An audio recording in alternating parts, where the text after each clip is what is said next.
Just wanted to introduce you to the new PBN Lab Bookmarklets released just this week. It's a super easy way to create new crawl jobs. Once you're logged into PBN Lab, and you need to make sure that you are logged in before you use these, we go to the Bookmarklets page here under your settings, and you'll see that we've got 3 bookmarklets that support the 3 major crawl methods available to you in PBN Lab: manual seed list, job, single site crawl, and the new reverse site crawl, also released this week. So now that we've got those set up in our browser, if we just head to Google, and I'll give you a demonstration on how I would use this for a manual seed list crawl.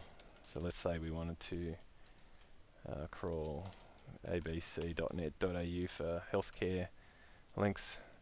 These are the Google search results that we would normally pick up the source code and copy and paste and whatever else, but now all we need to do is actually just click the bookmarklet.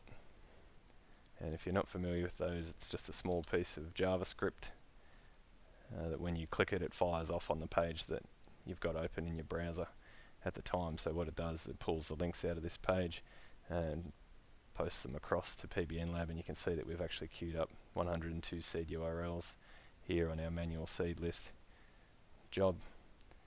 And while we're at it, we'll just add the rest. So we click the link and you'll see the page reloading over here as we pump more links across. Now we've got 210 seed URLs, and you'll also notice that when you click the bookmarklet, it drops you to the bottom of the Google search result page. And I've done that on purpose so that you can basically just hammer your way through, queue up these URLs. As soon as the page loads, click the bookmarklet, get to the next page, click it again, and away we go. And so you'll see here now we've got 479 seed URLs that have been added, and it's also automatically allocated the job name based on the title of the page that you're searching from, which is really convenient. So we no longer need to think about the job name. It's now sort of relevant to what we put in. So that's one less thing to set up. And then of course you may want to review the seed URLs that we've added here and remove anything that's not relevant. You'll see that we did pull in, a link there that was off an ad. It doesn't really matter. I would leave that in there. And a couple of other ad links in there. And that's as simple as that. So I'll do a shallow crawl, add those jobs to the crawler now, and away we go.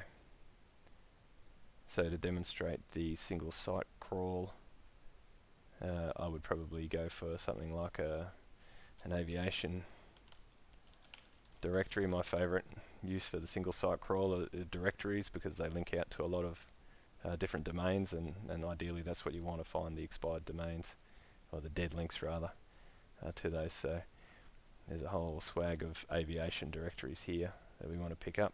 So I just set the single site crawl bookmarklet, and that's added all of those domains. We're going to get rid of Blogger.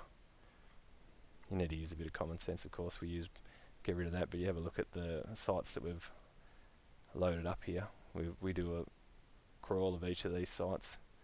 Yelp can go.